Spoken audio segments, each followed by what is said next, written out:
financial analysis. Through trend percentage, what we can understand, we can see the percentage of trend. Okay. Now, what is trend? Trend means the movement of something, whatever it may be, the value of something keeps changing corresponding to the years. Okay, with years passing, with the passage of time, if a value of something is moving, that movement can be called as a trend.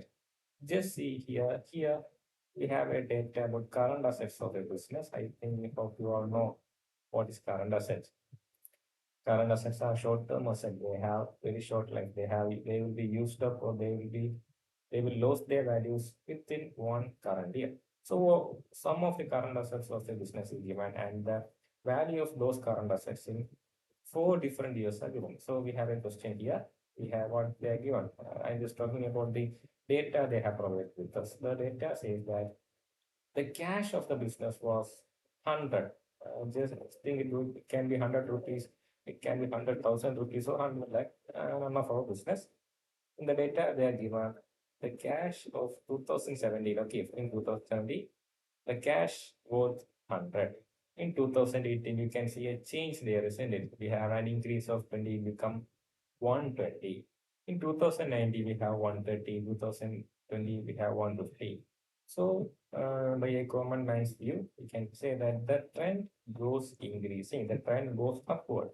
So, what's trend here? Trend means the change in the value of cash. Okay, the trend of the cash here is change in the value of cash with respect to the change in years. When the year changed, the year went from 2070 to 2080, there happened a change in what? The value of cash.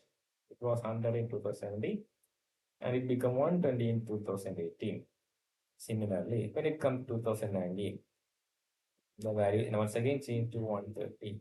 Similarly, every current asset of a business is changed. Okay, every current asset given in the data keeps changing with what? The change in time. So, it is not a mandatory that assets should change. It may change or may not change, but if there happens a continuous change, okay, if there happens a change with respect to change in time, we will call it as trend. So let's see what the question says.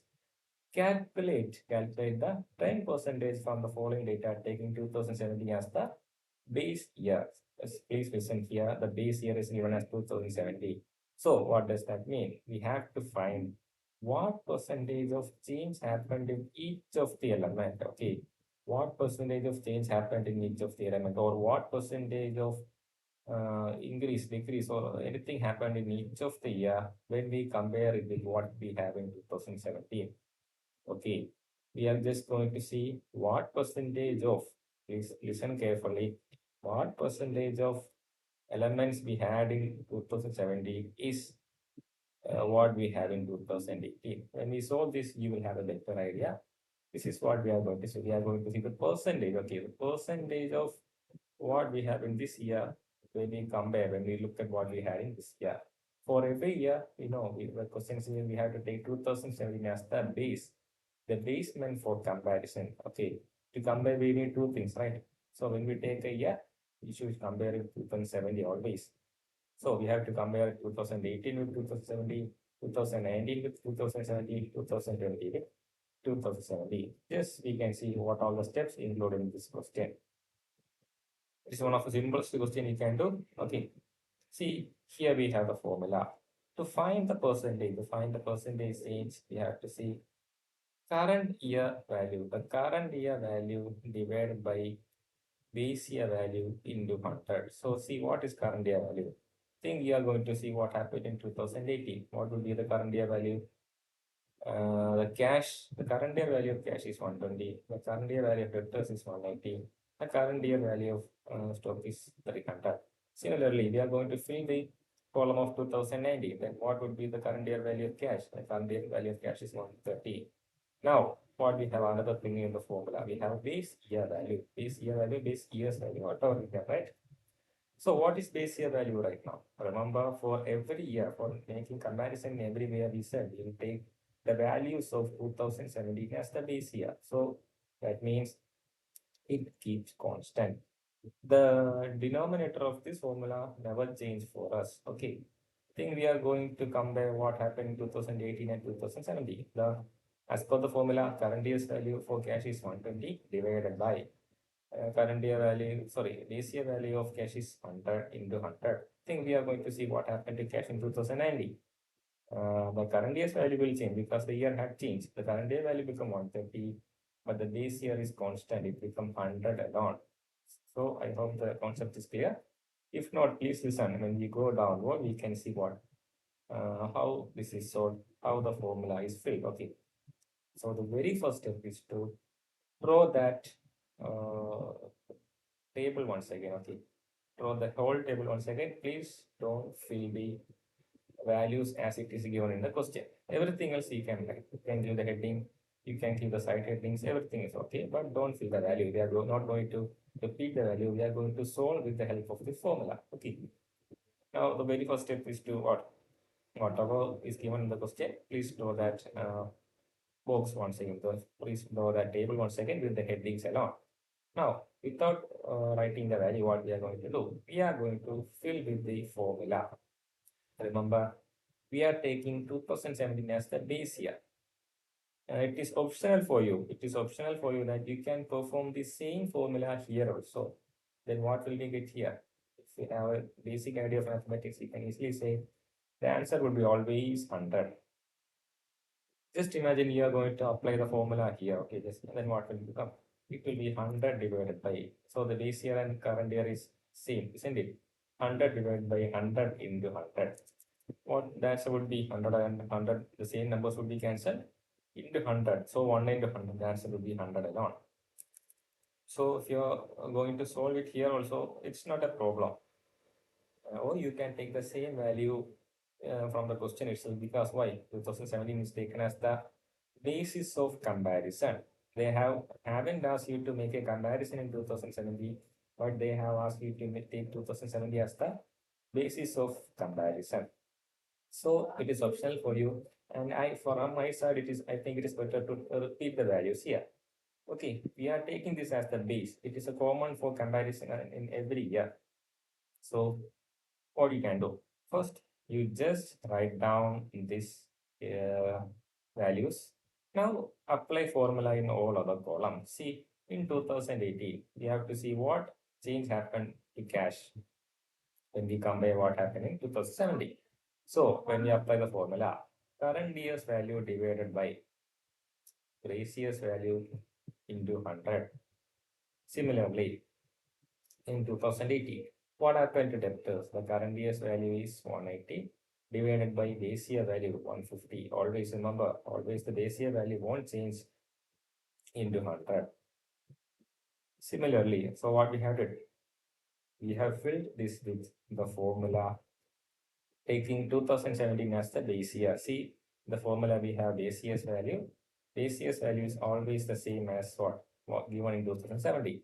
120 is for 2018. 2018 we had 120 as the cash. So we are going to see the change by dividing what 120 divided by 100 into 100.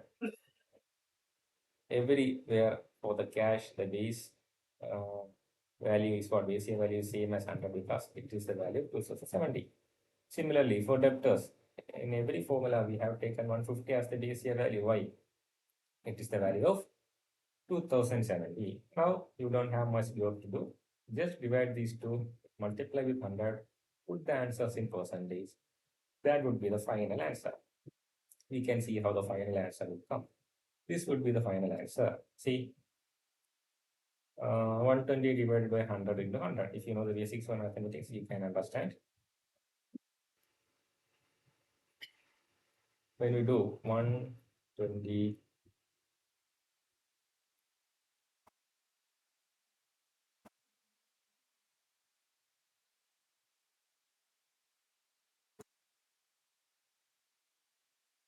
120 divided by, okay, if we do 120 divided by 100 into 100, what will happen? The 100 and 100 will get cancelled, 120 will repeat. Similarly, you needn't think much about this calculation. If you are not clear or if you not have a better idea about basics of mathematics, just take the calculator. We have to do what? We just did it. We can look at what happens here. 1 18 divided by 150 equal into 100. So we'll have the answer 120 percentage. See what we have written here. Yes, 120 percentage. Okay. Similarly, we have here 300. We have here 300 divided by 200 into 100. We can do it in the calculator. 300 divided by 200 equals into 100. We will have 150. So we have written here 150 percentage. Similarly, please solve this formula. If you know formula, if you know what it mean by current value, if you know what it means by base year value, you don't have much job to do here. Please solve it. Put the answers in percentage. Now we have the final answer here. Please remember one thing. Please don't add these values to put the total value. Please don't do that.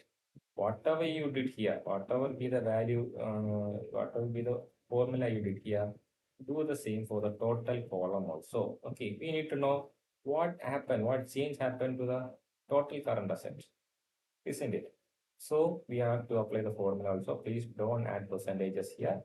You will get another answer if you add 120 plus 120 plus 150 plus 150. I think it will go up to 540 or something. Don't do that.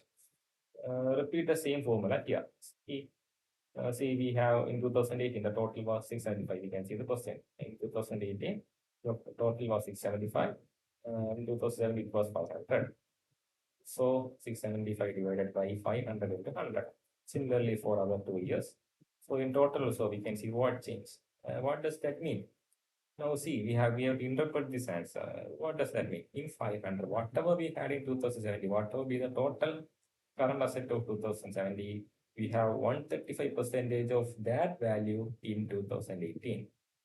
Is that clear to you? I think you can find it easily. Similarly, everything is shown in the same manner. Whatever value we had in 2070, okay, whatever it may be, in 2080, we have 120 percentage of that value. If you have doubt, you can do it in the reverse order also. Just see. We are going to see. Okay, now as per what we said, we have 120 percentage in 2018. We have 120 percentage of what we had in 2017. Now see, we have 150 into 120 percentage. That is 180. Okay, so we should get 180 as answer here. See what was there in the question. Yes, it was 180. Is that clear to you? Then what have we found now? We have found that in 2018, okay, 2018, we have 120 percentage of debtors that was there in 2017. Whatever be the value in 2017, we have 120 percent of that value as debtors in 2018. The same goes to every other thing, okay, every other elements. Hope the concept is clear for you. If you really find of the difficulties, please let me know. Thank you.